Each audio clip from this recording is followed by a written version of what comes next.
ভাইরা আমার, ভালো করে শুনে নেন। আল্লাহ রাব্বুল আলামিন এই পৃথিবী তৈরি করেছেন আজ থেকে ৫৫০ কোটি বছর আগে। কত কোটি? ৫৫০ কোটি বছর আগে এই পৃথিবী তৈরি করেছেন। ওয়া কানা আরশুহু আলাল মা, যখন আল্লাহর আরশটা এই পানির উপরে ছিল। বলেন সুবহানাল্লাহ। একটা পর্যায়ে আল্লাহ তাআলা আর রহমান আলাল আরশি ইস্তাওয়া, এই আরশটাকে পানি থেকে উপরে নিয়ে গেলেন। গোটা পৃথিবী শুধু পানিতে ভরা। হযরত জিবরিলকে বললেন, জিবরিল রে, এই গোটা পৃথিবীর সমস্ত পানিগুলিকে তুমি ঘোরাও। এই পানিগুলি হযরত জিবরিল ঘোরাতে লাগলেন। পানিগুলি ঘোরাতে গিয়ে হযরত জিবরিল দেখলেন মাঝখানে গর্ত হয়ে যায়।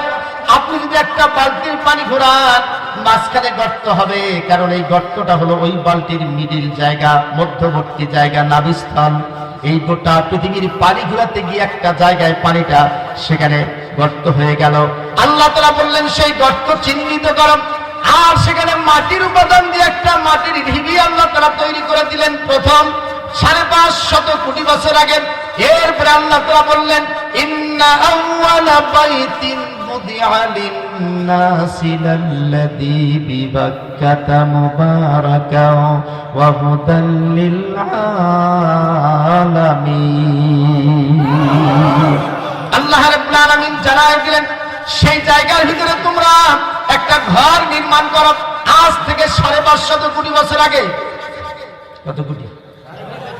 ৫৫০ কোটি বছর আগে ওই মাটি তৈরি করে ওর উপরে ঘর নির্মাণ করলেন, যে ঘরটার নাম হলো কাবা শরীফ। আর একটু আসতে বলেন আল্লাহু আকবার। এই কাবা শরীফের বয়স হচ্ছে এই পৃথিবীর সৃষ্টির পরেই ৫৫০ কোটি বছর ফেরেশতা দ্বারা নির্মিত। এই কাবা নির্মাণ করতে গিয়ে বেশ কিছু ম্যাটেরিয়ালস বেঁচে গেল। আপনি যদি মসজিদ তৈরি করেন, মাল বাঁচবে না? মশলা বাঁচবে, বালু বাঁচবে, সিমেন্ট বাঁচবে, রড বাঁচবে, বাঁচবে না? এই ম্যাটেরিয়ালস গুলি বেঁচে গেছে। হযরত জিবরিল বললেন, আল্লাহ, এই ম্যাটেরিয়ালস গুলি এখন কি করব? আল্লাহ রাব্বুল আলামিন বললেন, জিবরিল, সমস্ত ম্যাটেরিয়ালস গুলি গোটা দুনিয়ার সব জায়গায় ছিটে দাও। এর একটা অণু পরিমাণ সরিষা দানার ৭০ ভাগের ১ ভাগ যদি কোথাও পড়ে যায়, আমি কিয়ামতের আগে হলেও সেই জায়গায় একটা মসজিদ নির্মাণ করে দেব। বলেন সুবহানাল্লাহ। আজকের মসজিদ, হাজার হাজার মসজিদ নির্মাণ হচ্ছে। কারো আছে ১০০ বিঘা জমি, কিন্তু তার জমিতে মসজিদই হয়নি। আবার কারো ২ বিঘা জমি আছে, তারে ধরে টানাটানি, যে বাবা একটু কোনা দেওয়ারে মসজিদ তৈরি করা যায়। আছে না? কি আছে না? নাই? ভাইরা আমার, মসজিদ এটা জায়গাটা সিলেকশন দিয়েছেন কে? আর একটু জোরে বলেন কে? সেই মসজিদ নির্মাণ করা এখন হয়েছে সোয়ালা চান্দা খাতরা, ২ টাকা করে রাস্তার চান্দা কালেকশন করে মসজিদ করে, যেটা ইসলামে আসলে জায়েজই নাই। কিন্তু মুলবিরা এই কথা বললে ভেজাল আছে। আরে ভাই, ২ টাকা দেয়, কয় টাকা? কয় টাকা? এ বাবা, এ বাবা, এ কি হলো বাবা? এ বাবা বসো। আরে জায়েজে বলে, ঠিক আছে, পেশাব করে নেবে। চেহারা মানুষকে আমরা তো সকালে পেশাব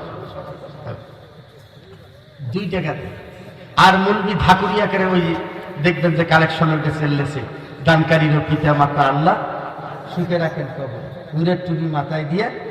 ২ টাকার জালি কাটা টুপি পাওয়া যায় না, আর মুলবি 2 টাকাতে নূরের টুপি মাথা দিয়ে খেয়ে মাথার দেওয়া শেষ। যেটা কথা হইল রে, এটা ইসলামের জন্য একটা বেমানা। মসজিদ ওই এলাকাবাসীর জন্য নির্মাণ করা ফরজ।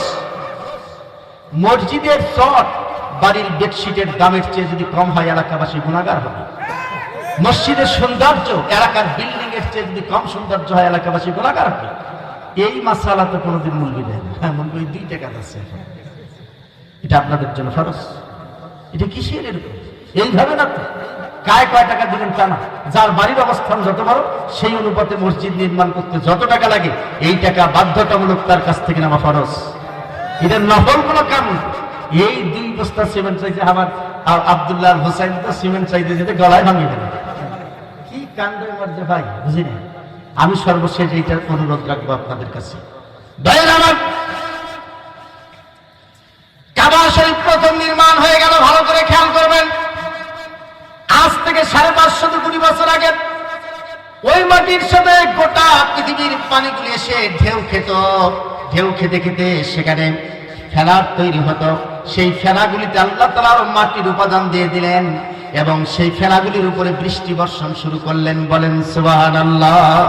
ওয়া আনসালনা আলাইকুম মাআম মুবারাকান ফাআনবাতনা বিহি হাব্বাল হাসীদ والنخل باسقة لها طلع نضيد رزقا للعباد। সূরা কফ এর ভিতরে আল্লাহ তাআলা বলছেন যে আমি সেখানে এমন উপাদান দিলাম যে উপাদান দিয়ে বাগান তৈরি হবে, ঘাসপালা তৈরি হবে, বন জঙ্গল তৈরি হবে এবং সেখান থেকে আবার বান্দার রিজিক তৈরি হবে। বলেন সুবহানাল্লাহ।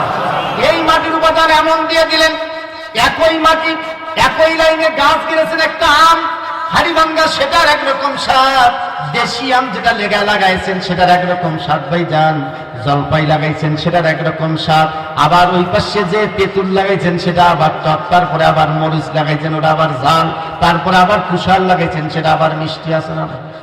এটা কি করে সম্ভব? আমাকে বোঝান তো, এটা বোঝান এটা কি করে সম্ভব?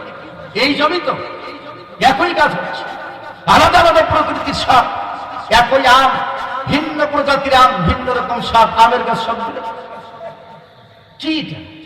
এটা হচ্ছে ওই আল্লাহ তাআলা বলছেন যে মাটির উপাদানটাতে আমি এমন কিছু বরকত দিয়ে দিলাম, মা মুবারাকান, এটা এমন উপাদান দিলেন যে উপাদান দিয়ে পৃথিবীর যতগুলি স্বাদ আছে সব সাথে সব স্বাদ উৎপাদনের ক্ষমতা আল্লাহ মাটিকে দিয়ে দিলেন। বলেন সুবহানাল্লাহ। ভাইরা আমার,